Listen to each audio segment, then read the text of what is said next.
Kaixo eta ongi etorri guztioi gaurko saiora. Gaurkoan, Minaberri itzulpen bekatik Ainhoa Mendiluze izango dugu, eta ondoren, ELA sindikatuko Eba Arrieta eta Benito Meni zentroko langile den Marijo izango ditugu, zentroko langileek pairatzen duten egoerari buruz hitz egiteko. Horren aurretik, hasi gaitezen gaurko efemerideekin. Gaurko egun batean, baina 1982an, Espainiako errege katolikoek judua kanporatzeko dekretua sinatu zuten. Beren etxeetan geratu ahal izateko baldintza bakarra ezarri zieten. Kristautasunera bihurtzea 4 hilabeteko epean. Judu aberats ugari bihurtu ziren, baina gainontzekoek baldintza gogorretan egin behar izan zuten alde. Askotan beren jabetzak oso merke saltzera behartuta. Gehienek Portugal zein Nafarroako erresumetara edo Marokora egin zuten alde, baina jazarpenak jarraitu egin zuen. Hala, Portugalek 1987an eta Nafarroak 1988an kanporatu egin zituen. Nafarroatik gehienak Baionara joan ziren. Beste asko Europan barrena barreiatu ziren, eta asko Otomandar Inperioaren lurretan kokatu ziren. 1937ko egun berean, Elorrio eta Durango bombardatu zituzten, frankisten aginduz. 36ko gerrako zibilen aurkako lehen airezko erasoak izan ziren, Soriatik joandako hegazkin italiarrek burutuak. Apirilaren 26ra arte, 281 bombaren bidez, 14.849 kilo leherkari bota zituzten. 205 etxe hondatu zituzten, eta 336 pertsona hil zituzten Durangon bakarrik, biztanleriaren 5%. 7 elorriar ere hil zituzten. Ondoren, Gernikara zuzendu ziren. Egun eta urte berean, Azazetako sarraskia eragin zuten frankistek, Araban egin zuten handiena. Gasteizko espetxetik 16 preso politiko eskuak lotuta atera, kamioian Azazetako mendatera eraman eta bertan tiro hil zituzten. Hobi komunetan sartu zituzten, eta urtetan hainbat gorpu desagertuta egon dira. 1981ko martxoaren 31an, Irakek kurduak garaitu zituen Kirkukeko batailan. Martxo hasieran Irakeko kurduak matxinatu egin ziren Golfoko gerran, Irakek jasandako porrota baliatuta. Lorpen handiekin hasi zuten altxamendua, eta Kurdistango hiri garrantzitsuenak kontrolatzea lortu zuten. Baina berehala Saddam Husseinen erregimenaren erantzun gogorra iritsi zen. Kurduek bakar-bakarrik egin behar izan zioten aurre, eta Husseinen metodo basatien ondorioz, ia 2 milioi kurduk ihes egin zuten Iranera eta Turkiara. Aurretik, Alabiako eraso kimikoak beldurra zabaldu zuen herri kurduaren artean. Ihesean ziren asko gosez eta gaixotasunek jota hil ziren. 7 urteren ondoren, Espainiako poliziak Gasteizko herri batasunaren egoitza zelatatzen zuela deskubritu zuten. Telefonoaren matxura bat konpontzera joan zen langilea konturatu zen kableak pintxatuta eta gaineko solairura zihoazela. Horretan ari zirela, goiko solairuan jendea urduri korrika entzuten hasi ziren, eta kanpoan zeudenek 2 gizon ikusi zituzten kirol poltsekin korrika ateratzen. Eginen ikerketa taldeak eskandalu politikoa lehartuko zuen hurrengo egunetan, besteren artean, CSIDeko espioien izen-abizenak publikatuz edo pareko etxetik ere zelatatzen zituztela informatuz. Azkenik, 2001ko martxoaren 31an, Iratxe Sorzabal atxilotu zuen Espainiako Guardia Zibilak. Inkomunikatuta egon zen denboran, torturatu eta bortxatu egin zutela salatu zuen. Atxiloaldian, ospitalera eraman behar izan zuten, eta bizkarraldean elektrodoen eraginez atera zitzaizkion ubelduen argazkia bertan egin zioten. Bere aurkako akusazio bakarrak torturapean eginiko autoinkulpazioak direla salatzen du.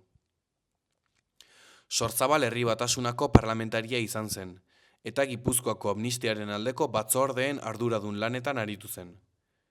Etarekin harremana zuelakoan, 1987an eta 2015an atxilotu zuten. Azken hori baigorrin, eta hainbat atentatu leporatu. Aldiz, 2025an, Espainiar auzitegiak ebatzi dute atentatu akusazioek ez zutela funtsik, aitortu ondotik Sorzabalek, hasieratik salatu zuen bezala eta judizialki frogatu zenez, Guardia Zibilaren torturapean egin zituela adierazpenak. Urte luzez, irmo borrokatu da ofizialki onar dadin torturak pairatu zituela.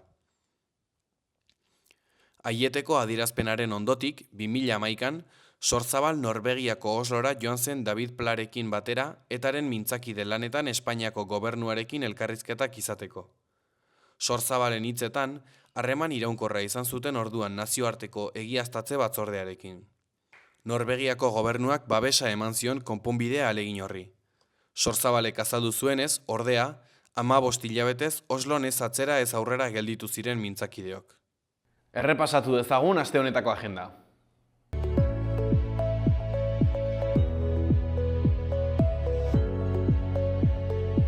Asteazkenean aldiz, Iturramako zibiboxean, zazpitan, ikusi, entzun eta txalo egin. El origen del mal filma, Sebastián Marnierren eskutik. Hemen baita ere, sarrera doakoa izango da, baina izena aurrez eman da. Orain, gaurko komunikabideen azalak aztertuko ditugu.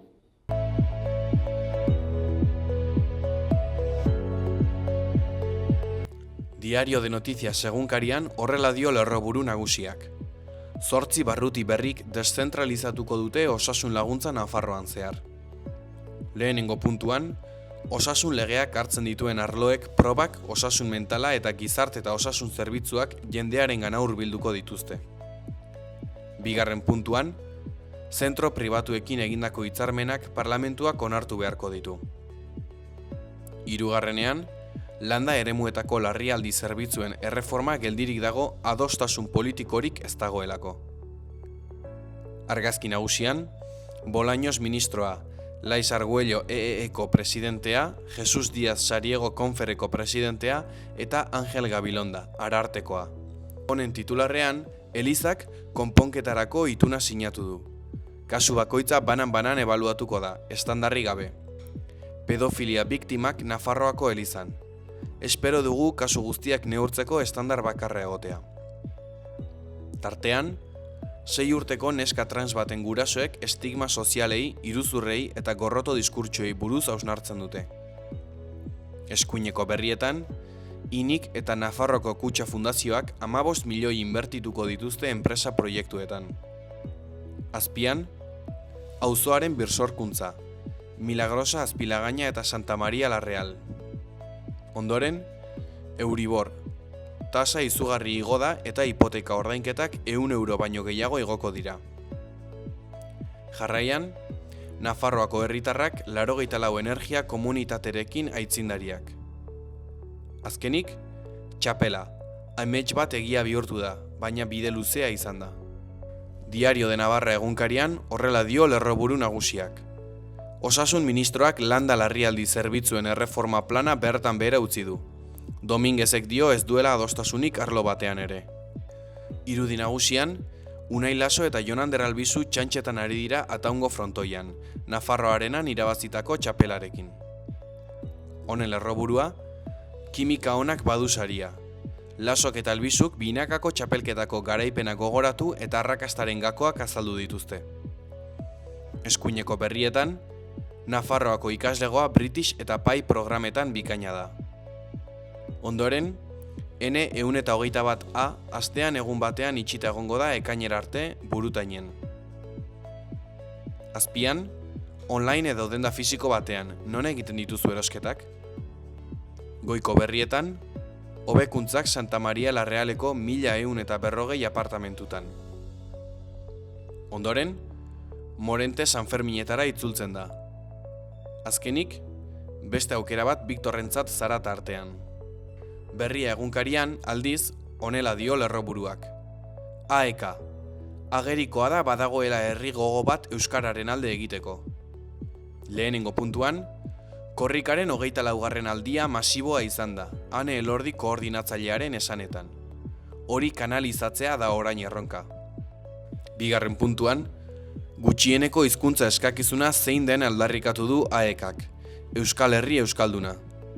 Argazki nagusian, Iñaki Binaspre, Arabako bertsolari txapelduna. Honen titularrean, nire izena esan zutenean sorpresa hartu nuen. Ezkerreko berrietan, ETB 3 ixteko erabakian atzera egiteko eskatu diote EITB-ri. Beheko irudian, unibertsitatea eta militantzia uztartu zituen zailok. 77 urterekin hilda. Ramon Zailo, 1948-2026, akademian eta kalean eragile. Ondoan, gizarte laguntzei eta osakidetzari buruz jaso ditu kexa gehienak EAEko arartekoak. Azpian, Euriborrak 2 egin du gora, eta hipotekak garestitu egingo dira, 2024tik lehen aldiz. Azkenik, Lasoren eta Albizuren biharamuna. Elkarren artean kimika berezia sortu da. Goiko berrian, Nadia Erostarbe surflariak dio, V-bikoitza CT zirkuituan mantentzea da helburua. Gara egunkarian horrela dio lerroburu nagusiak. AEKak korrika olatuaren ondoren urrats berriak emateko deia egin du. Duela gutxi amaitu den korrikaren 24. edizioaren arrakasta azpimarratzen du, eta euskararen aldeko herri borondatea islatu duela azpimarratzen du. Argazki nagusian, Ramon Zailo, akademikoa, idazle zorrotza eta milaka kausa aldeko aktivista hilda. Ramon Zailo Figueral, EHLL-ko 77 urteko irakaslea, atzo hil zen, akademian eta aktivismo politiko eta sozialean ibilbide emankor baten ondoren. Gernikan jaioa, Zailok gaixotasun bat izan zuen, baina hil aurretik bere bizitza retrobisorri bisturi liburuan dokumentatu zuen. Tartean, ETB3 euskararentzat leiho bat itxi dela salatu dute. Eskuineko berrietan, Miguel Díaz-Canel Kubako presidenteak dio, erresistentzia sortzailea da, erresistentzia eginez aurrera egin ahal izango dugu. Jarraian, Trumpek Iranekin tentsioak areagotu ditu eta haren petrolioa jomugan du. Azpian, aberri eguna, EH Bilduk eta EH Baik gerraren aurkako eta subiranotasunaren aldeko mobilizaziorako deia egin dute. Azkenik, erasoak, Espainiako gobernuak eta Elizak biktimei kalte ordaina nola emango zaien zehaztuen duen akordioa sinatu dute. Euskal Herria irratiari dagokionez, honela diote berriek. Artea oinez 2026 erakusketa bisita daiteke Kondestablearen jauregian. Erentzun ikastolak eta Sanferminek elkarlanean prestatuko dute ikastolen aldeko festandia, eta aurten bestelako ekimenak ere egiten ari dira. Oraingoan, Kondestablearen jauregian ikusgai dagoen erakusketa aurkeztu dute, Artea oinez 2026. 77 artista garaikideren lanak jarri dituzte. Eskuineko berrietan, Goian, etxeko eta zaintza langileen lana aitortu eta eskubideak ziurtatzeko eskatu dute. Etxeko langileak kalera atera ziren atzo etxeko eta zaintzako langileen nazioarteko egunean. Euren ahotsa entzunarazi eta euren eskubideak eta aldarrikapenak erdigunean jartzeko baliatu zuten. Iruñeko udaletxeko plazan egin zuten elkarretaratzea. Behean, pertsona arrazializatuen atxilotze eta deportazioak areagotu egin dira azken asteotan sos arrazakeriak salatu duenez. Kezkatuta eta suminduta mintzatu dira sos arrazakeria elkarteko kideak. Arrazializatuak diren herritarren polizia identifikazio, atxilotze eta deportazioak handitu egin dira azken asteetan. Erakundeei dei egin diete halakoak amaitu daitezen euro esku dagoena egitera eta herritarrei zein gizarte entitatei egoera horiek salatu eta herritar guztien eskubideak defendatzera. Behar duzun guztirako aseguru bat dago. Nire auto elektrikorako? Jakina, eta nire bizikletarako, Eta nire patineterako? Eta autonoma banaiz eta bajamoa nago? arazorik gabe. Badago zerbait nire maskotarentzat. Noski, Bidaian goaz. horretarako ere bai, eta behar duzun guztirako. Guztirako? Benetan? Bai, bai, eta bai. Informazio gehiago aseguruak.laboralkutxa.eu zen. Bada beste modu bat.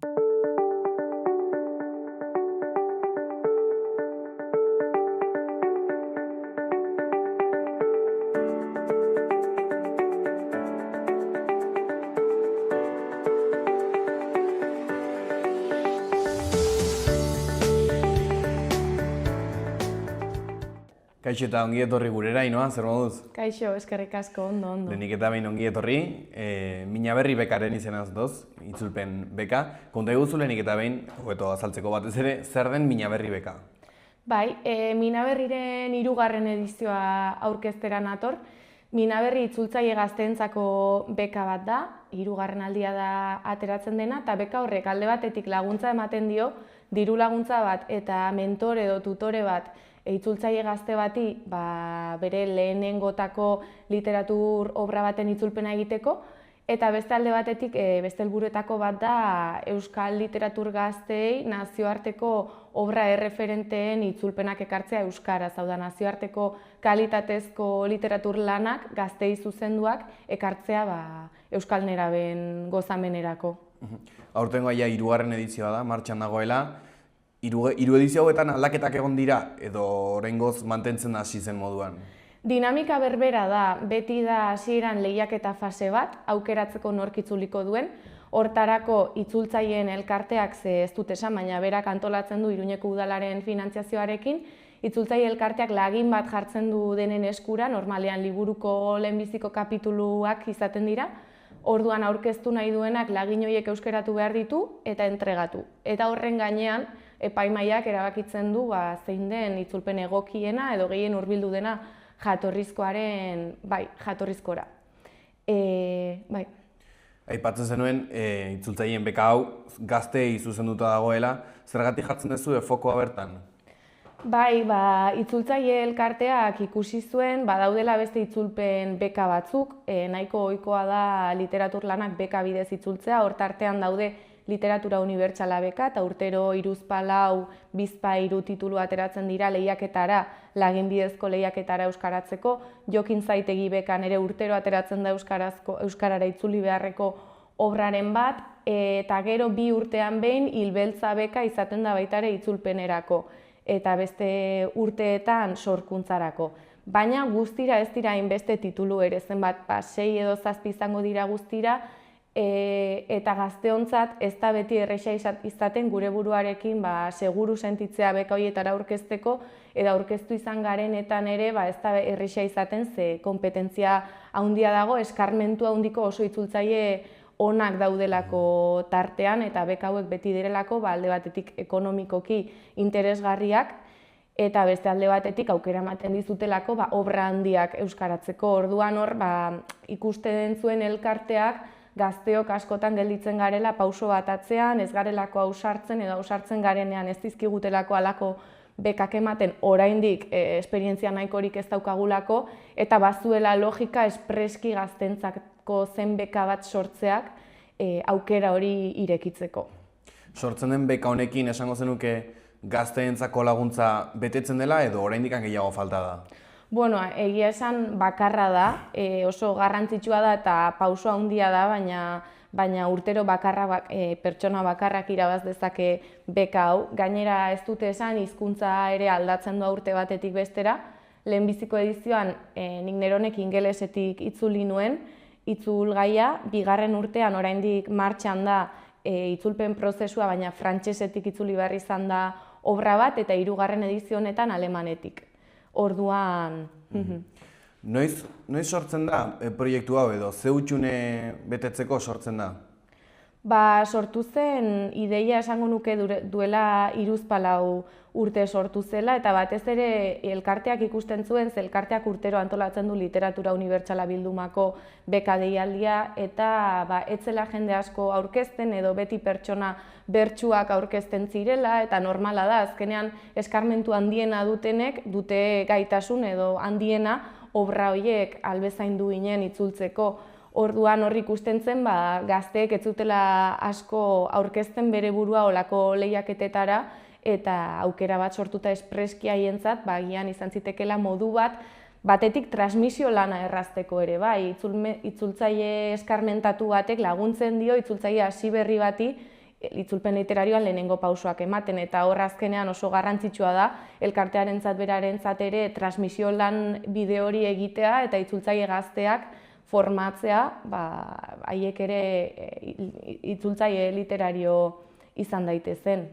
Zein esango zenuke dela bekaren baliorik handiena? Zer da ematen duen ekarpen handiena? Alde batetik dauka diru laguntza izango litzatekena, alde ekonomikoa, 3.000 euroko laguntza da 2 zatitan ordaintzen dena, baina batez ere nik esango nuke mentoretza lan hori dela nik behintzat balio handiena eman dio dana. Normalean argitaletxe arrunten bidez itzulpenak egiten badituzu, ez da hain erresa, agian zuzentzaile bat izango duzu, baina ez mentore bat, prozesu guztian zehar hor egongo dena, atalez atal itzuliko dizuna, aholkuak emango dizkizuna, orduan niretzat, nire kasuan Aiora Jaka izan nuen mentore, eta berarekin bidea egitea zoragarria izan da, erabateko taldeko lana izan delako. Eta nik une oro sentitu dut, aldamenean pertsona bat nuela aholku ematen, eta nire testua etengabe hobetzen, eta gainera hobekuntza horien azalpenak ematen, eta irakasle bat ondoan izatea izango banu bezala. Orduan, hori ez duzu topatuko ez beste beketan, ez argitaletxe arrunten bidezko itzulpenetan ere. Eta nik uste dudarik gabe beka honen punturik garrantzitsuena hori dela. Eta nor aurkeztu daiteke? Aurkeztu daiteke 30 urte zazpiko edonor, hau da ez da beharrezkoa itzulpen ikasketak izatea adibidez, hizkuntza kombinazio hori jakitea komenigarria da, baina ez du zertan pertsona horrek ikasketarik izan, eta aldez aurretik beste itzulpen beka batzuetan saritua izan ez dena. Normalean hau ez da hala izaten, esan dudan bezala, beste beka horietan irabazleak gehienetan 30 urtetik gorakoak izaten baitira. Eta aipatu duzu, zuk irabazi zenuela lehenengo edizioa, ze liburu itzuli zenuen? Bai, lehenengo edizioa irabazi nuen, Speak obra itzultzeko, ingelesetik itzultzeko, Lori Holtz Andersonen liburu bat da, eta utzi kontatzen izenburuarekin atera genuen joan den azaroan txalaparta argitaletxearekin. Gaur egun, mentori izan zenuen Aiorarekin jarraitzen duzu harremana edukitzen? Bai, ez egunerokoa, baina etengabe komentatzen diot, nolako harrera izan duen liburuak adibidez, egin didaten elkarrizketaren baten berri ere eman diot, ze bide egiten ari den liburua behin argitaratuz gero. Hori kontatzen diot askotan eta polita da. Zuk agian parte hartzaile ikuspuntutik eta orain epaimahaiaren ikuspuntutik hobeto jakingo duzu. Ze parte hartzaile mota bilatzen du bekak? Bueno, parte hartzailea nahiko zabala da, ez dakit nolabait jendea animatzeko dei bat da, ikusteko 30 urtetik berako jendea ere egon daitekeela duin obra hauek itzultzen eta laguntza ematen zaiola, ez dela bakarrik egongo, eta zentzu horretan nahiko irekia da nahi duenak bere lana aurkeztera, baldin eta hizkuntza hori menperatzen baditu. Beste pertsona batzuk baliteke akaso orain arte inoiz itzultzen ibili gabeak izatea eta honekin deskubritzea edo agian animatzen badira lagina hartu eta esatea niri ere gustatzen zait, moldatzen naiz honetan, ni zer dakit, kazetariak edo bestelako lanbidetan ari den jendea oso aproposa izan daiteke olako beka batean ere, euskara maila ona duzuelako eta lan hori ondo egin dezaketelako berdin. Orduan nik uste dute hartzailea nahiko zabala dela, lanerako gogoa duen edonor, ze gero egia da ordu asko eman behar direla olako lan bat argitaratzeko, eta nik uste dut kontuan hartu beharrekoa izango dela epaimahaiaren balorazioan ere, hobetzeko beka bat dela, ikasteko beka bat dela, eta ezin dugula pentsatu edo lagin perfektuak jasoko ditugunik, normala den bezala, nik neronek ere, gero zuzenketan ikusi genuen bezala, laginak ere bazuelako zer hobetua. Orduan, baloratuko da ea jatorrizko testuaren edukia eta forma behar bezala eman diren, tonoa, erregistroa, elementu horiek guztiak mantenduz, baina beti ere nik uste dut malgutasun batekin ikasteko sortu baita beka hau. Aprobetxatu bet hemen zaudela epaimahaiaren lekuan, beti kuriosidea izan dut, horrelako epaimahaiek nola epaitzen dituzten, horrelako obra artistikoak eta pixka bat gauza subjetiboak izan daitezkenak. Nola funtzionatzen du horrek?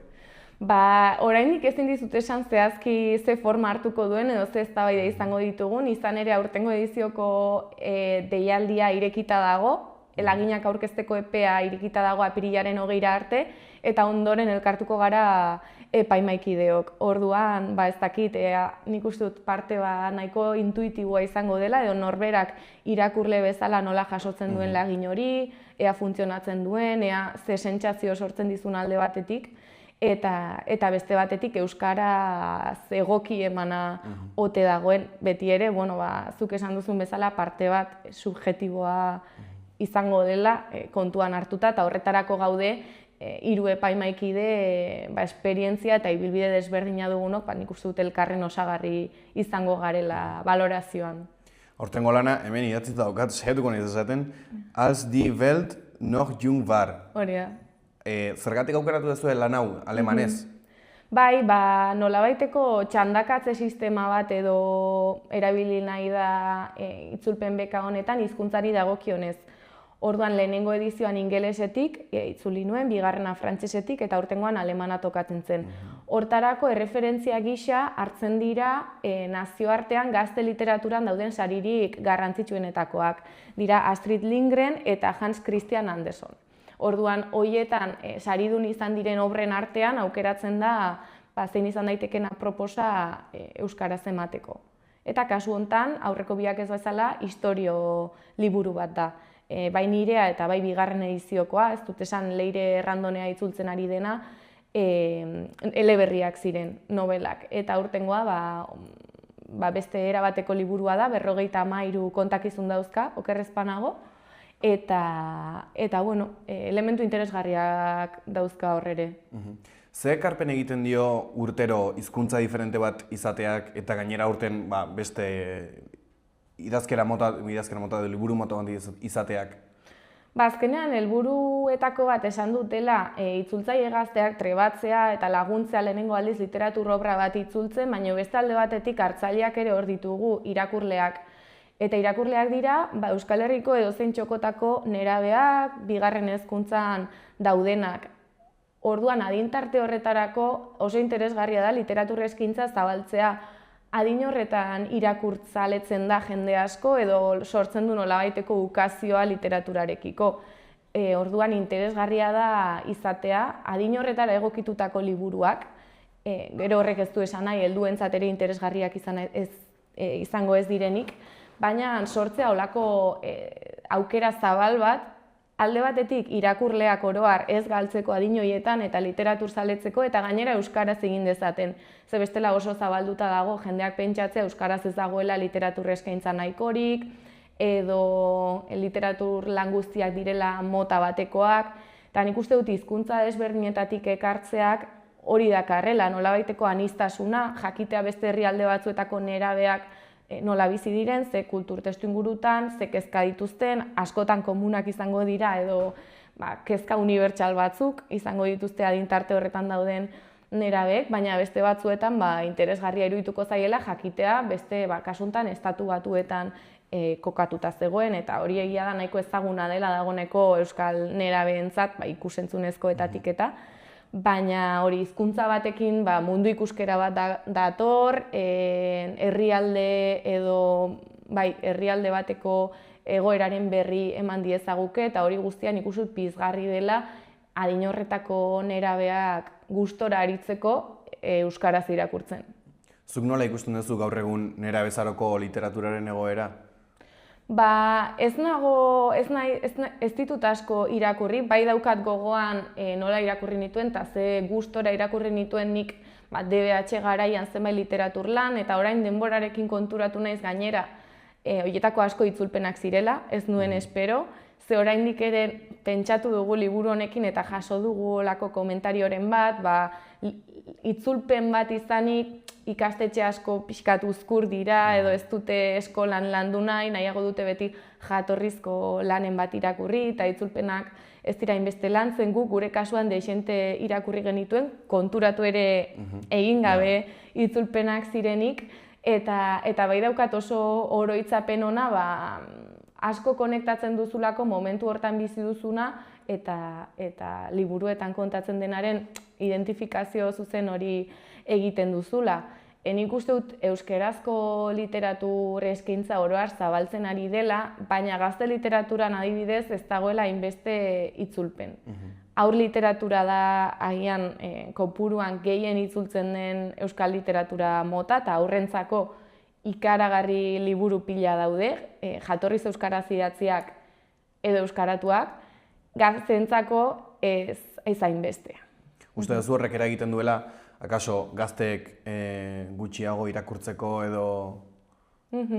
Bai, izan daiteke, aukera murritzagoa izateak eta gero eztabaida potoloagoa da, baina irakurtzeko ohiturak ere baliteke berantz egitea, beste distrakzio batzuk ditugulako, pantailez inguratuta bizi garelako, sare sozialak hortxe daudelako oso indartsu, ikusentzunezkoak agian esfortzurik gabe errexago kontsumitzen ditugulako beste hainbat faktore ere badaude, baina argi dago eskaintza zenbat eta zabalagoa izan, orduan eta errexago egokituko garela gustu guztietara eta orduan eta erreztasun gehiago jarriko dizkiegula gazteei euskaraz ere irakurtzeko.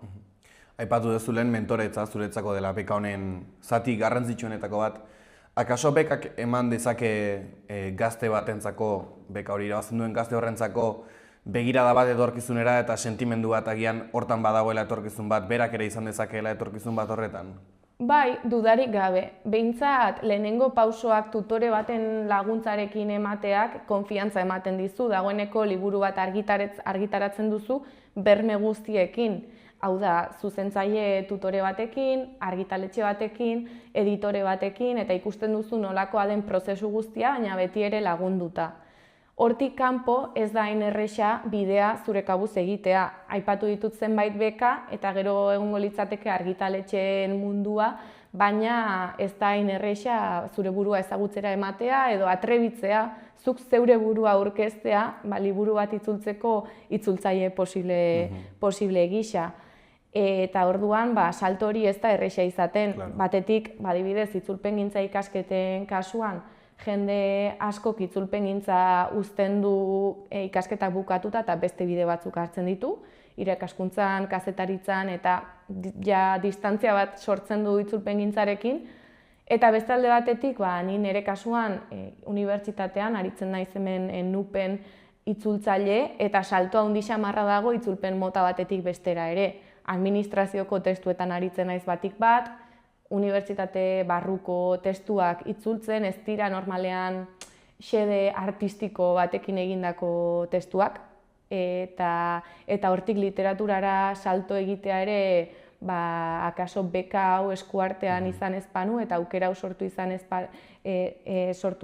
balitz, ez nuke hain errez izango eta orain, ikusi dut zer den prozesu guztia hasieratik bukaerara, zenbat denbora behar den olako liburu bat itzultzeko, zer den zuzentzaile batekin, editore batekin, zuzenketak egitea maketaren gainean, liburu aurkezpenak egitea, behin prozesu guztia ezagutu dudala, ez dut baztertzen, aukera sortuko balitz etorkizunean beste zerbait itzultzea ere, behin hau ezagututa, noski, faltan botako dut mentorearen laguntza ez, baina bai, animatu nau nolabait etorkizunean beste lantxo batzuk egitera. Hori esan barri, zuen agian gazte batentzako obra artistiko baten itzulpen lanera hasteak eman behar du bertigoa, eta agian gazte batek ez duen besteko konfiantzarik esateko hau nik egin dezaket. Hori da. Ez da hain erresa eta gero beketan berdin. Ez duzu zure burua gai ikusten, eta ni neroni ere liburu hau itzultzen hasi nintzenean zalantzaz josita nengoen, eta beti izaten duen, eskerra jarriko dut niri egokiena iruditzen zaidana. Eskerrak gero, aiora egongo den beste aldean, eta ziurtatuko duen, ondo eman dudala edukia, ondo eman dudala forma egokia dela, funtzionatzen duela, ez dudala gramatika katxik sartu, olako guztiekin segurtasuna ematen zidan, naiz da zalantzaz josita nengoen. Ikusleren batek, izena eman nahiko balu, nola egiten da prozesua? Nola funtzionatzen du bekak?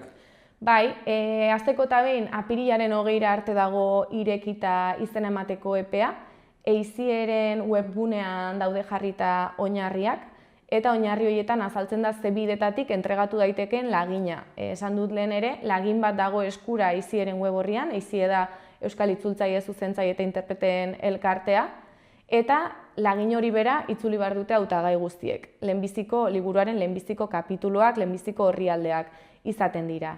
Orduan itzuli eta gero posta arruntez bidal daiteke edo posta elektronikoz ere bai, norberaren nanarekin eta kurrikulum labur batekin edo norberaren ibilbidea azaltzen duen dokumentu labur batekin. Eta hori apirilaren 20 dela azken eguna aurkezteko. Hau galdetu behar nizun, imaginatzen dut ez dela galdera erresa erantzuteko, baina esaldi bakar batean esan da, zer da itzulpen on bat? Esaldi bakar batean, irakurleak, ez dut esango errez irakurtzen duena, baina erres korritzen duen testu bat, euskaraz egokia dena, hau da, naiz eta jatorrizkoa beste hizkuntza batean izan, eta jatorrizkoaren elementu batzuk izango dituen, eta ja esaldi asko bota dizkizut, euskaraz ondo funtzionatzen duena. Hau da, ez duena erabat kalkatzen jatorrizkoaren forma batzuk horrela direlako, nolabait nik uste dut garrantzitsua dela beldurra galtzea distantzia hartzeari, urruntzeari jatorrizko testutik. Eta hori izan da niretzat zailtasun handienetako bat, hau da, urrundu behar nuen jatorrizko testutik, baina zenbat urrundu, noraino da zilegi joatea. Orduan, itzulpen on bat, ez dago itzulpen on bakarra ere. Liburu honek izan zitzakeen beste 20 edo 50 itzulpen egoki, desberdinak, baina era berean ondo betetzen dutenak jatorrizko testuaren xedea, forma, registroa, eta hori ulertu behar da, nik itzuli dudala hau nire erara, eta nik ere hizkuntza errepertorio bat dut, hizkuntza ibilbide bat, eta zuk egin izan bazenu, berdin izan zitekeela funtzionala eta egokia euskaraz, eta guztiz desberdina era berean. Orduan, bueno, zaila da, esaldi bakarrean hori guztia laburtzen. Utziko dugu hor, komak eta sartuko ditugu eta listo. Vale. Zer suposatzen du itzulpen hauek txalapartarekin argitaratzeak? Alde batetik editorearen lana, editoreak goitik bera irakurtzen du berriz, ja zuzendua zegoen testu batean ekarpenak egiten ditu, kanpo begirada batetik eta begirada profesional batetik aztertuz, kasu honetan Inigo Satuztegirekin aritu nintzen eta zenbait ekarpen egin zizkidan, eta hori, eta gero haiek ere liburuari ematen dioten sustapen lana garrantzitsua iruditzen zait. Erakusleiho bat da zure itzulpena agenda aurrera ateratzeko olako erreferentziazko argitaletxe batean. 3. edizioa dau, ez dira asko, baina bueno, badira ja batzuk, pozik zaudete izaten ari den harrerarekin? Bai, egia esan, duela gutxi Euskal Herriko Unibertsitateko itzulpen graduan egon nintzen liburu honen berri eta bekaren berri ematen, haiek ere animazitezen eta interes handiz ikusi zuten ekimen hau. Eta ni ere gogoratzen naiz gu ikasten ari ginenean, beti aipatzen zizkigutela beste beka batzuk, baina beti zirela oso urruneko gauzak, itzultzaile zaharrek irabazten zituztenak, eta honek jakin-mina piztu duela eta itzultzaile gazte asko daudela zain, ea noiz aterako den deialdia gustora aurkeztuko liratekelako. Orduan, itzultzaileen ikuspegitik behintzat sortu du jakin-mina eta interesa. Bueno, pixkanaka bukatzen joango gara. Galdetu nahi nizun, aipatu duzu, hau izan daitekela, beka hau izan daitekela edo norentzako abia puntu bat ez esateko, hau egin ezaket, agian etorkizunean horrelako zerbait egingo dut. Zuk badezu planen bat buruan? Momentuz ez, eta hau ikaslei ere esan nien, unibertsitatera joan nintzen hartan, denbora asko behar dela olako lan bat egiteko. Eta gure soldatapeko lanean beste zerbaiten aritzen garenok, kuadratu behar izaten dugu gure bizitzako beste arlo guztien artean olako lan bat egitea. Orduan, momentuz ez dut ezer konkreturik buruan, zerbait egin nahiko nuke, baina ez berehala. Eta oraindik sentitzen dut liburu honen prozesua nahiko berria dudala edo duela gutxi itxi dudala, eta nahiko nukela pixkat arnasa hartu berriz olako lan bati ekin aurretik. Ze uste dut hori gozamenetik asko duela eta asko ikasten dela eta nik prozesua asko disfrutatu dut, baina horrek ez du kentzen lan handia ere izatea eta denbora libretik asko sakrifikatu behar dela olako lan bat duin ateratzeko epe horien barruan eta hori ere kontuan hartu behar dela. Ondo baloratuta dago gaur egun itzulpengintza? Ez dakit esaten nola oro har gizartean, lehen esan dizut, eskoletan eta oraindik pixka bat uzkur direla itzulpen lanak eskolan lantzeari dagokionez, edo kalean lagun artean entzuten dira olako komentarioak itzulpena badat, euskarazko itzulpena nik ez ditut irakurtzen. Uste dut hori pixkanaka ari dela aldatzen, iritzi orokorra aldatzen ari dela, gerozta ohikoagoa da, adibidez, kasu honetan bezala itzultzailearen izena azalean jartzea, itzultzaileak behar duen tokia ematea, itzultzaileari, elkarteak ere sekulako lana egiten duela lan hori ikusarazteko eta geroz eta lan gehiago ateratzen direla kalitate handian euskerara itzuliak. Orduan, pixkanaka ari da aldatzen, denetariko iritziak daude, baina esango nuke uzta oparoa dagoela euskarara itzulitako lanetan urtero, eta horrek ere errazten duela eta animatzen dela jendea pixkanaka gero eta gehiago irakurtzera euskaraz. Momentutxe batez, itzulpengintzatik aldenduta, animatuko zinak egunen baten, imaginatzen dut, ez dakizula, baina itzulpengintza ez den zerbait egitera, idatzizko zerbaitean zerbait zu zeu sortzera? Salto handia dago, itzultzetik, hutsetik sortzera.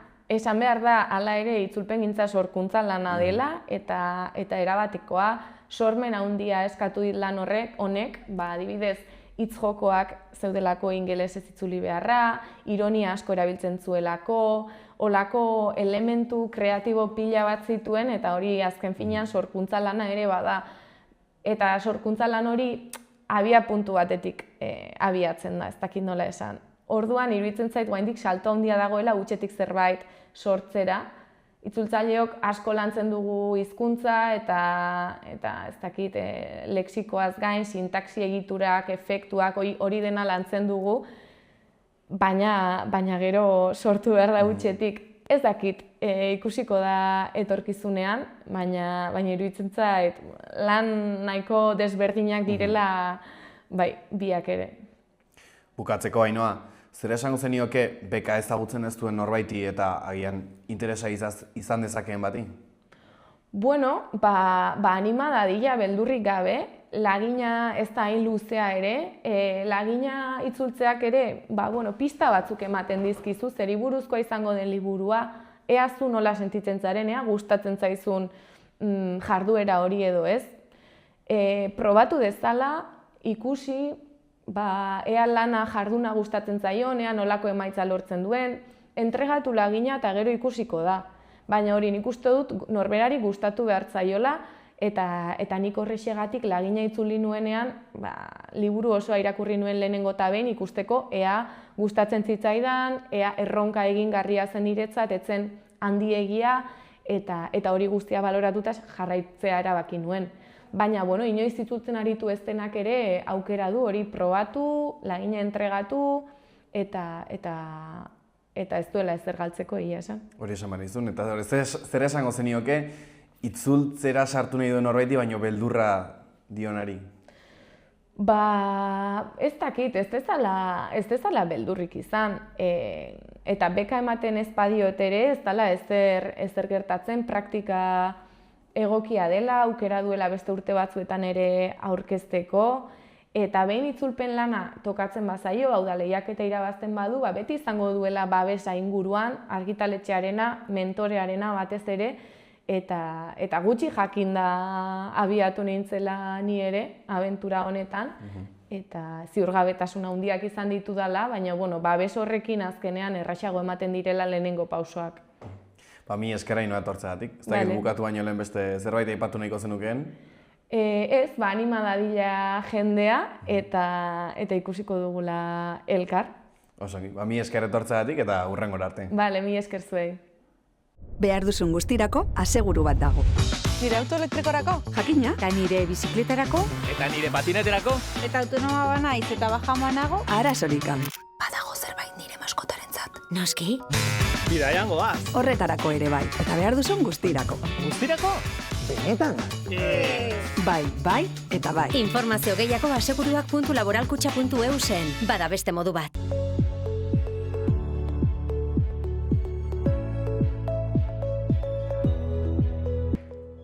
Aste artean eguraldi goibel eta hotzarekin jarraituko dugu. Zerua oso hodeitsu egongo da eta zaparradak egingo ditu tarteka, batez ere ipar partean. Hegoaldean bustitzeko probabilitatea txikiagoa izango da eta bertan ostarteak irekiko dira. Prezipitazioa elur moduan egin dezake 1500 metrotik gora. Ipar mendebaldeko haizeak zakar joko du eta ziertzo gogorra ibiliko da Ebro ibarrean. Temperatura maksimoak apur bat igo daitezke.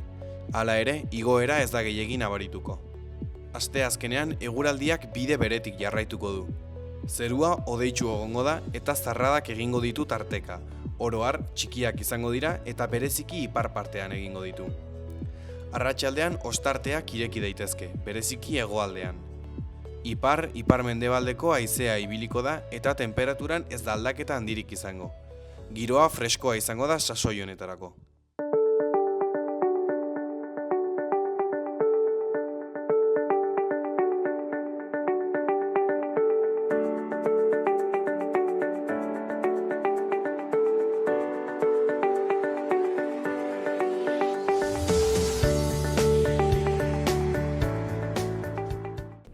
Kaixo eta ongi etorri gurera, Eba eta Marijo, zer moduz? Eta egunon, ongi, ondelko. Gaurkoan, etorri zerate, Eba, Ela sindikatutik eta Marijo langile bezala, konta iguzue, favorez, zer den gertatzen ari den oraintxe bertan, dara mazkizue ia 200 egun greban, zer gertatzen ari da? Bueno, Benito Meni Elizondoko zentrun hermanas hospitalariasek kudeatzen dutenak, baina bazamazkiten urte batzuk nun enpresak bere lan baldintzatzen zituen erabat Nafar gobernuri. 2023 urten konturatu zien, inkluso Nafar gobernuk emandako diru bat ez zitzaiela beraiei eman, eta ja rematea izan zen 2024 urten. Hemen gertatu zana zen, udaran langile batzuk, kategoria batzuk bilatzeko, erizainak eta medikuk bilatzeko zailtasunek zirela eta enpresak proposatzen ziren zerbitzu publikoa jo zezaten bat bizemakia deituz gatazka batzuk konpontzeko eta honek eztanda intzun. Eztanda intzuneko hori konpondu zen, baina alare enpresak aitzaki hori erabilizun Elizondon dauden 3 eraikinetako bat ixteko.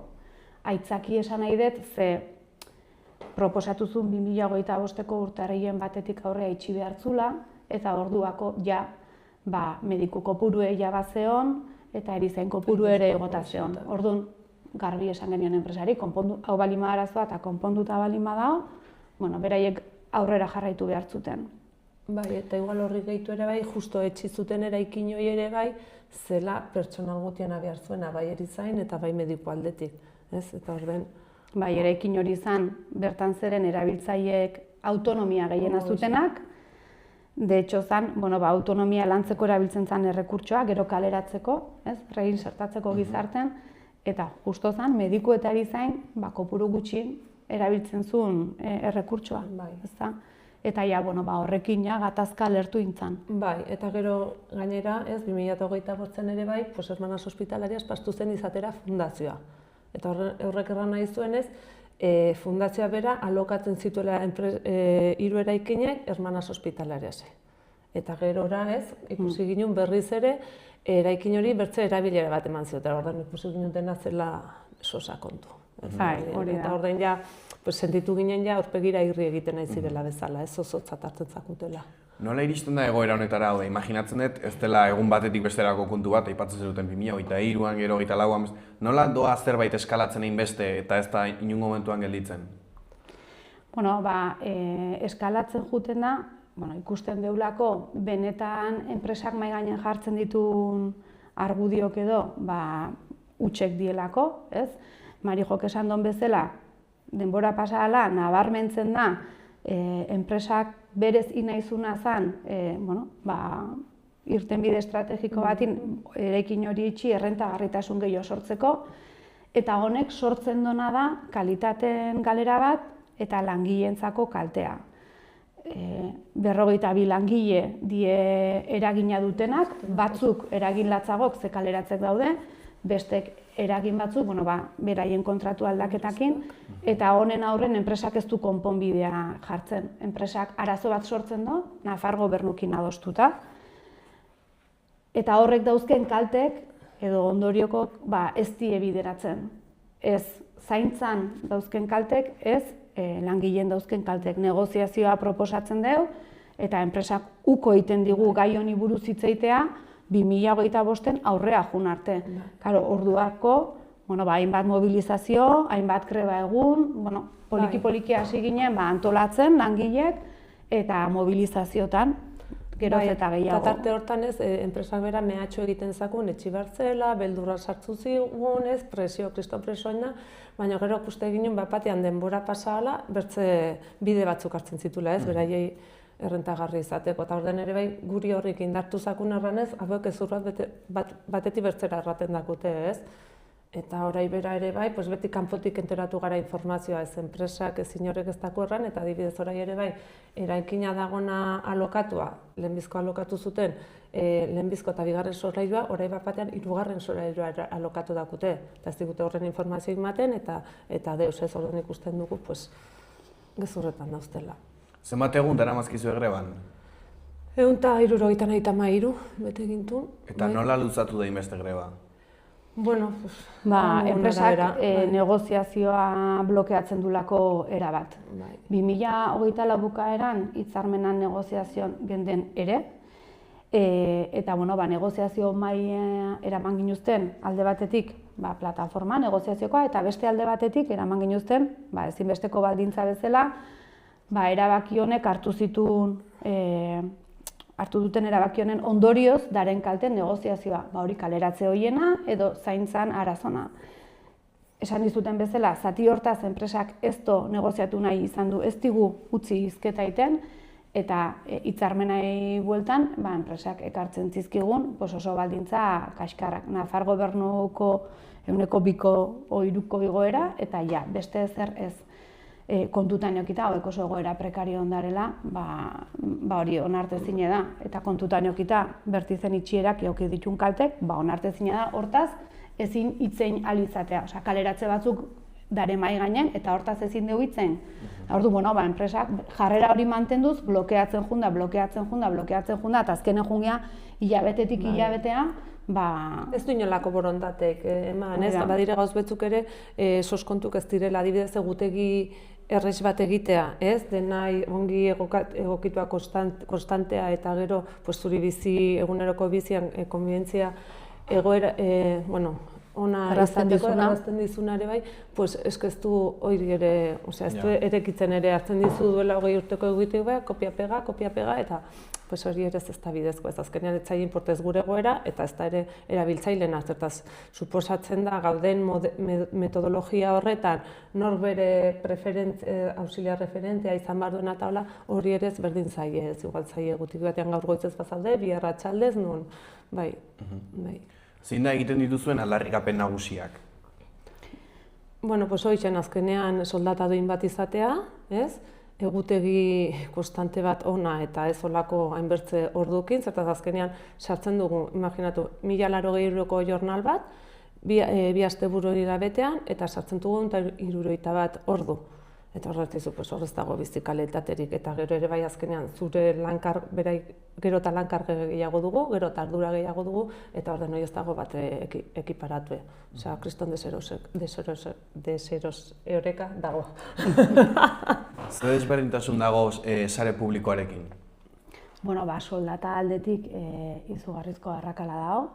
Guk eskatzen deuna da gutxienez 22.000 euro. Ze gaur egun 18.000 euro dituzte urten, eta 22.000 izango lieke zerbitzu publikon da on maila, plusak eta kendu gabe, kenduta, hori kontutan euki gabe, hortxe.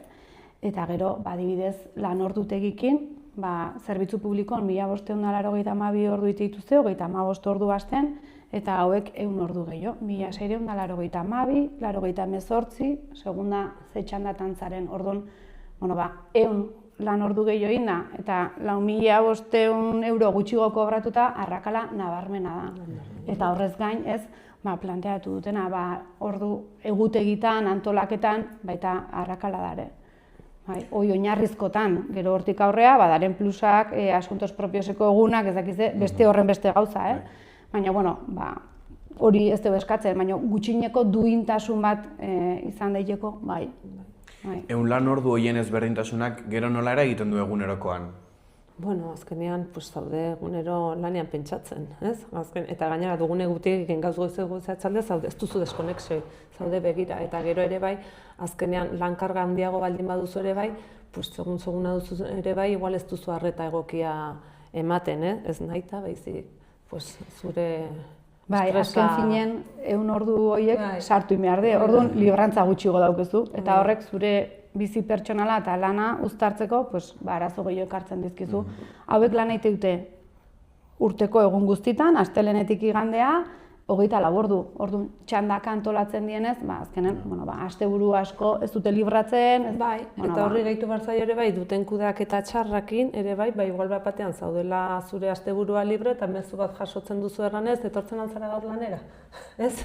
Osea, beraien kudeaketa txarrakegatik. Bai, pertsonal oso eskasakin da. Oso eskasakin orden, baina jakinta, hau gertatu behar dela, hori, ez, iragarpen bat izan behar duzu, hori betetzeko. Baina, ez dute. Eta sare publikoarekin alderatuz, lan berdina eginda edota gehiago gainera, zergatik baldintza hain desberdinak? Bueno, azpi kontratatuta da holako. Hau zerbitzu publiko bat izango balitz, lan baldintzak, zerbitzu publiko lan baldintza berdinek eukiko litueke, hori da eskatzen deuna, ekiparazio hori, guain dana ez, baina prozesu hortan, horregatik esaten dugu hau publifikatu beharko litzekela. Osea, nafartarrak, nik ulertzen dut, Nafar gobernuk eman nahi dio osasun mentaleko zerbitzue herritarrei, ondo dau, baina ezin da izan langileen kontua, horregatik eskatzen dugu, honen publifikazioa eman beharra daukela. Kalitatezko zerbitzu bat izan daitezen, eta beraiek lan baldintza duinak izateko. Badakit, hau egun batetik bestea ez dela gertatuko, baina batarten, hori gertatzen den bitarten, horrekatik eskatzen dugu, ekiparazio prozesun urrats bat, soldata 22.000 larehunekin eta lanaldie jetxita. Hau, Nafar gobernuk bere garaien erabakizon publikoa izan beharren azpikontratatzea. Eta azpikontratatzen denen, tarten, enpresa pribatu bat sartzen da, merkatuko logikakin. Eta horrekatik hori da arrazoia. Horrekatik dago diferentzi hori azpikontratatutako zerbitzu bat, eta publikon arten. Eta horrez gain gehituko diot, gainea gehienak emakumeek dielako. Ze adibidez, Nafar gobernuk azpikontratatuta dauzken beste sektore batzutan, adibidez, limpieza, guain dela ez asko sinatu dela, hemen Nafarroko gobernuk daukela gehiengoa azpikontratatuta. Hor, peon de limpieza 22.000-tik gora kobratzen du, eta ez dizut esango asko danik, osea, gehiago aldarrikatuko dugu, baino, garbitzaile batek, peon de limpieza batek 22.000-tik gora kobratzen badu, osasun mentaleko herritarrak zaintzen dituzten pertsonak ez dute gutxinez diru hori merezi? Hor esaten dugu da hola arrakala bat, ez? Orduan, zergatik, Nafar gobernuk erabaki delako azpikontratatzea. Eta horrez gain, ez ditulako azpikontratatuta egon da, beharraineko errekurtso jartzen, pertsona hauek soldata duin bat izan dezaten, eta zerbitzuaren kalitatea duina izan dadin. Nolara egiten du guzti honek pazienteengan? Bueno, pazienteek badute eragin die aurretik ere bai, eraikin hori etxizelaik ere bai, kriston. Bueltatu gara azkenean erraten alginen duela 20 urteko zaintza batera. Duela 20 urte, hor erran genezake pilatuak eta, alden bezala egiten ziren programak eta hola. Eta gero, Nafar gobernutik erran zuten metodologia bat, el famoso ICPO egin behar zela. Eta orden saiatu ziren, obrak eta egin zituzten bakotxak bere gela individualizatua izan behar zela. Eta orden, 3. eraikina hoi, erabilizen errekurso bezala, residentzi batetik, pisu batera joateko bidea, ez? Eta hor zeuden autonomoak, bazuzten bere planta batean ziren 10, baziren horbi auxiliar, bertzia, hola, ez? Eta orden, eraikin hau etxi zutenetik, ez? Orai, horkoak intuzte berkokolatu eta bizkokatu, eta orden, gela batean, legeak suposatzen duena, batera, ez? Zuk zure gela izan barzune, biten. Eta hortan, gainera perfilak nahasi egin dira ere, bai. Zertaz bat autonomoa zen eta bideratu zuen, más o menos, pisu batera gatera, pasatu da konpartitzera, eta orai bere espazio itxiak eta daude, eta bere autonomia galera gehiagotu berriz ere, ez? Osea, lantzeko. Eta orden bueltatu gara berriz ere denak pilean egotera, perfil ezberdinak eta unidade konbibentziak desagertzera. Naiz beraiek erraten dute, ez, pareta hau gorria da, eta eman dire ez dakizein, pareta be, ja baina horrez dago, personala berdina da, gainera igual gaur tokatzen zain neri, bio tokatu zaitzu zuri, eta ez dagoelako segita bat, ez, eta kriston galera bat dute, bai. Osea, azken finean, zerbitzuaren kudeak eta enpresa baten esku gelditzen danen, ez, azpikontratazio horrekin, enpresak ahalik eta etekin gehiago atera nahi du. Eta eske hau da adibide garbi bat, itxi dute eraikin bat, bertako erabiltzaileek aldameneko eraikinetan berkokatu dituzte, hortzeren pertsonai gela elkar banatzea derrigortu diete, osea, gela da zure intimidade espazioa, eta eraikin hortako koste guztik eta pertsonal kostek aurreztu dituzte. Horrez gain, eraikin hori berrizea lokatzen duten Nafar Gobernuri berriro, orduan hortik diru sarrera handigoa dute, aldameneko eraikinetako labanderia, janari, ez dakize, bertan daren langilek kostu berdinekin bestei garritzen diete arropa eta horregatik ere kobratzen dute, orduan, enpresan jugada da, ahalik eta etekin gehiago ateratzea. Enpresa baten logikan, klaro, baino, zerbitzu publiko bat eta zaigia, diru publiko eta zaigia, eta ze kalitatezko zerbitzu eman nahi deun da ez da bai da. Ze, erabiltzaile horiek pilatzea, ez dio honiten, movimentu askeko errekurtso hori galtzea pertsona hauen gizarteratzeko atzera pauso bada. Orduan, danak ez da balio. Nik ulertzen dut, enpresak bidatzen du etekina ateratzea, baina Nafar Gobernuk zaindu beharko luke diru publiko horren erabilera. Eta eluke onartu beharko enpresa batek etekina handitzea kosta ala kosta. Eta kosta da, zerbitzun kalitateen kosta, langile lan baldintzan kosta, danak ez da balio. Zaila da greba egitea lan egiten denean osasun laguntza bat behar duten pazienteekin? Bueno, bai, zaila da, baina kontutan behar dugu eduki, azkenean erran genezakela urte guztien gaudela kasi greba egoeran. Hau da, zerbitzu minimoak, erraten du adibidez, nire unidadean, atxaldetan, 5 gara urte guztien. Eta orai bat batean greba, egiten dugu greba inbar dugule, eta bat batean errate kontu dut, 5 egon behar dugule. Orden hor zertzen du, azte tartez kriston lan nahi naizela egiten, azkenean ere horre lankarga estresagaten du, eta hori erran nahizu ez, greba egunean 5 ere egon behar naizela, orden da pixket ez logikoa, ez, inkongruentea. Zer eskatzen dio zuen Nafarroako gobernuari?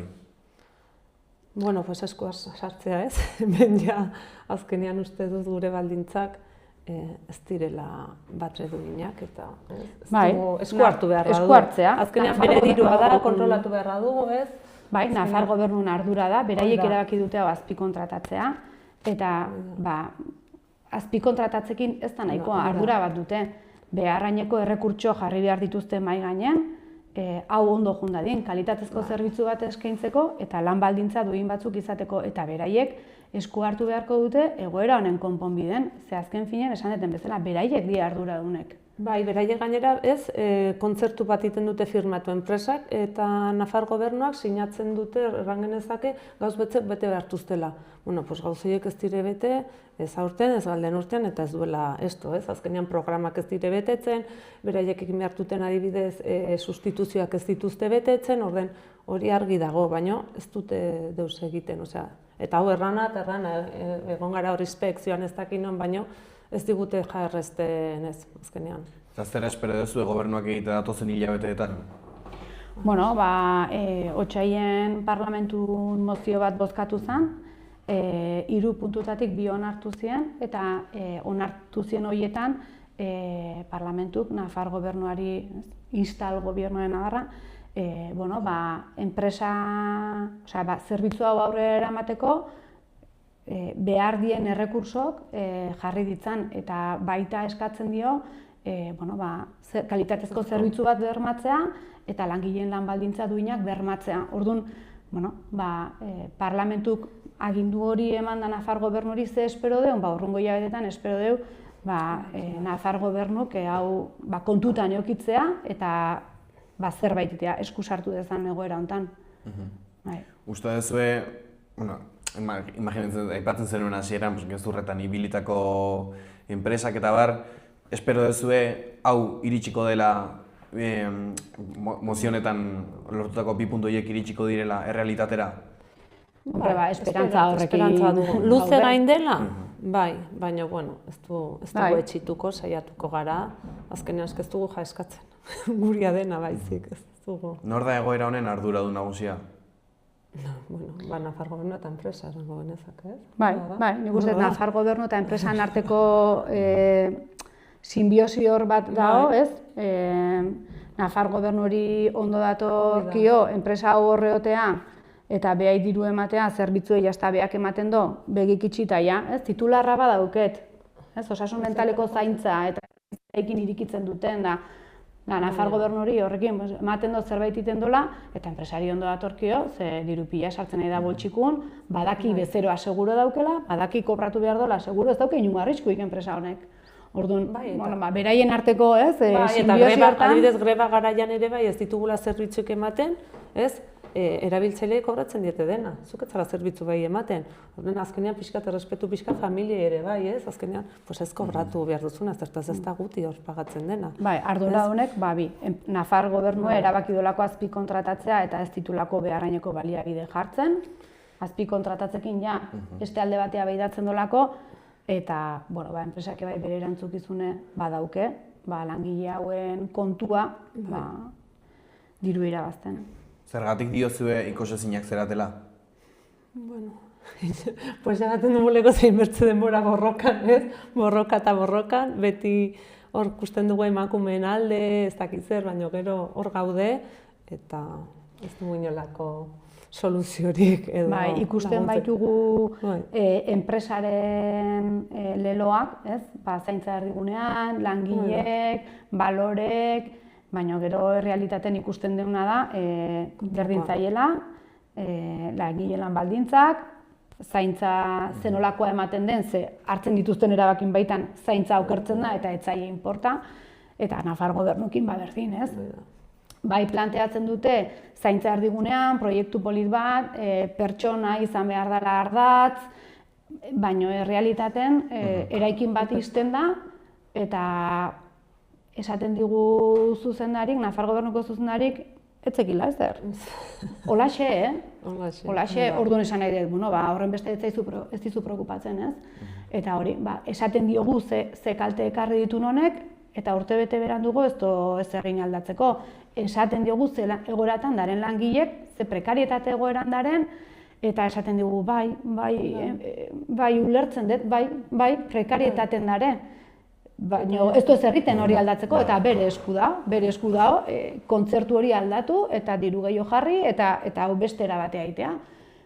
Eta azkenen, eslogan oso, martxoak 8 pasa berri deu, eslogan oso politiek ateratzen die telebistan, edo mediotan, baina hor gelditzen die, eslogan hutsetan, ze gero benetan errealitaten gobernuk edo enpresak erabakik hartu beharra dauzkenen egoera hori aldatzeko ez da gauzatzen. Gobernuko politikak ez die aldatzen, hori benetan errealitatea eramateko. Orduan, ikustezinek, horrekatik esaten dugu. Aipatu duzu martxoak 8 aurretik ere aipatu duzu sektore feminizatu dela. Zein da horrek duen eragin nagusia? Guretzat gatazka horren beste luzatzen ari da emakumeek dielako. Ziurrenik industriako enpresa bat izango balitzeke, hau ez dakit, ez dut jutezinik izango. Beste enpresa, gizonezko enpresa baten gertatuko balitz, gatazka honek ez duke horren beste iraungo. Ez duke iraungo. Neurrik hartuko lieke, eta esan gatazka honek eukidon reperkusio mediatikokin, eztabaida parlamentario bat inda, bozketa bat inda, hau horreaino iritsita, ez ginek egongo guain, garen bezala, Nafar gobernuri bilera bat eskatuta orain dala hilabete eta erantzunik gabe. Seguro, agenda bilatuko luekela biltzeko, ze arazoa ez da interlokuziona, badakien ungaren, badakien gure telefona, baina ez dute borondateik. Orduan, nik ustet, emakume izatek eragina handie daukela, borondate falta hortan. Zer aldatu behar da gaurtik biharrera? Zer aldatu behar da? Guri gustatuko litzaiguke, Ines Francesek, bilera batea deituko baliguke, eta mahai gainen benetazko proposamen bat jarriko baluke egoera hau desblokeatzeko. Aintzat hartuz parlamentutik jasodon agindu hori, mahai gainen jarriko baluke, gure ustez konponbidea dijo hemendik eta proposatzeizu eta hau. zehain batetan, bueno, gutxi, urte terri, baina 2-3 bildu behabeakin, eta beti, bueno, hola, ez? Orduan, bueno, nik uste hori epe motxen gertatu lehiken zeo zer dela. Hori gertatuko balitz, zein da gutxieneko akordioa, zer da eskatzen ez zuen gutxieneko hori? Hoxen soldata duin batzuk, 22.400 soldata bat, egutegi duin bat ere bai, eta, bueno, permis bat, baina ez dugu gauza onditzik eskatzen, ez gara... Ikaragarria da, zenbat denbora gaten dugu nola, komilen artean ezer guti eskatzeko, ez? Nahi dut, ez dugu eskatzen. Bukatze aldera, zer esango zenioke Nafarroako gobernuari oraintxe bertan? Bueno, esango genioke entzuteko parlamentuk esan diana, entzuteko langilek damakien 173 greba egun, eta guzti hori entzun da bere arduraz jabetu dadin. Beraiek erabaki dute azpi kontratatzea, eta horrek ez die ja libratzen honen arduraz. Beraiek hartutako erabaki horiegatik dare erabiltzaileek kalitate txar batekin jasotzen zerbitzun, eta dare langileek egoera oso prekarion. Nafar gobernuk erabakitzen du langile hauek prekarietaten egotea. Orduan, esango genioke esku hartzeko ja. Egoera honen aurrean, hainbeste egun grebaren ondoren, urte batzuen ondoren, zergatik gobernuak ez du erantzuten? Zergatik itxiten du eta itxiten du eta itxiten du? Ez dakigu. Nik uste honek behin betikotzen dolako beraiek erabaki duten sistema, azpi kontrataziona. Ekiparazioa lortuko balukete, publifikazioa askoz ez errexago izango lieke, eta nik uste beraiek betikotu nahi dutela daukaten azpi kontratazio sistema hori, nun langileen egoera prekarioago mantentzen da. Eta zer esango zenioke herritarrei edo zentroko paziente edo langilei? Bueno, nik alde batetik eskerrak emango nien.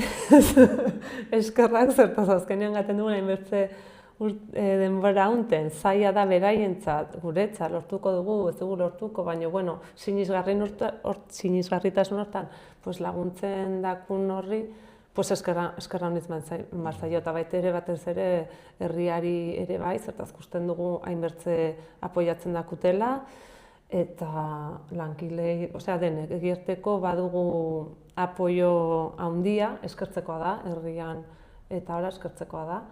Bueno, ez dugu ere bai herriarengatik saiatzen garela ere bai haunitz egiten, eta eskerrak eman marzaia. Eskerrak, eta igual akaso batzutan barkamena zerbait gaizki erran badiegu edo ez, baina, bueno. Zergatik da borroka guztiona? Bueno, zaintza uste duten ona delako, ez? Gaur tokatzen altzaineri, bihar zuri, eta, klaro, azkenean. Pribatua baldin bada ere bai, jendeak igual ez daukerarik ere bez zaintza eskubide hori ez dauke ez. Nik uste borroka honek, zentroko burruka eta zentroko hitzarmena lortzeaz gain, erdigunen jartzen dola benetan gizarte honen ongizatea, ez? Zaintza erdigunean jartzen do, eta horre traktatu beharra dauke bakoitzek benetan zaintza horretatik apostatzen doan edo ez. Nik uste Baiaran ere Benito Menidala enpresa handina, eta orduan, gero esaten da ez, deslokalizazioa, bat eta beste la Navarra bazia da, horrekin zer ikusi badauke, emakume borroka bat da, erabateko, ez, emakumen prekarietate arpegi dauke borroka honek, eta nik uste azkenen borroka kolektibo bat dala, ze transversalki esparru askotatik honek markatzen du ze gizarte eredu nahi deun. Gizarte eredu bat nun kolektiboki zainduko gehan, diru publikokin ongizatea bermatuko deun, edo beste eredu pribatu batea jungo gehan, non enpresak beraien etekine lehenesten dituzten, eta orduan zaintza geldituko da, ordaindu aldonantzat. Eta ezin donak, kalitatezko zerbitzue ez do jasoko, edo kolokan egongo da hori. Orduan nik uste borroka kolektiboa dela, eta Marijok esan duen bezala, zaintza oain osasun mental eta zaigea, baina esparru asko dauzke. Eta ez askotan esaten dugu gaur gu, bihartzu. Esan, edo zeini gertadak iguke esparru desberdin baten. Mi eskerre bat, mi esker Marijo etortzeagatik. Ez dakit bukatu baino lehen beste zerbait aipatu nahi zuen. Ez? Ez.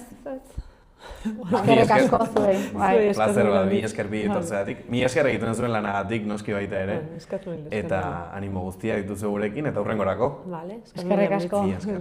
Aio. Aio. Behar duzun guztirako aseguru bat dago. Nire auto elektrikorako? Jakina, Eta nire bizikletarako? Eta nire patineterako? Eta autonoma banaiz eta bajamoa nago? arazorik gabe. Badago zerbait nire maskotarentzat. Noski? Bidaian goaz. Horretarako ere bai, eta behar duzun guztirako. Guztirako? Benetan? Bai, bai, eta bai. Informazio gehiago aseguruak.laboralkutxa.eusen. Bada beste modu bat.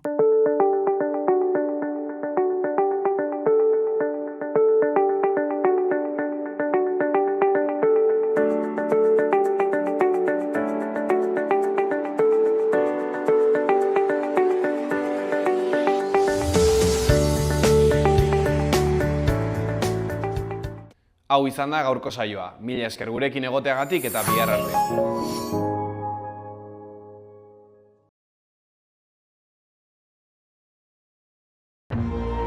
Gobierno de Navarra. Nafarroako gobernua.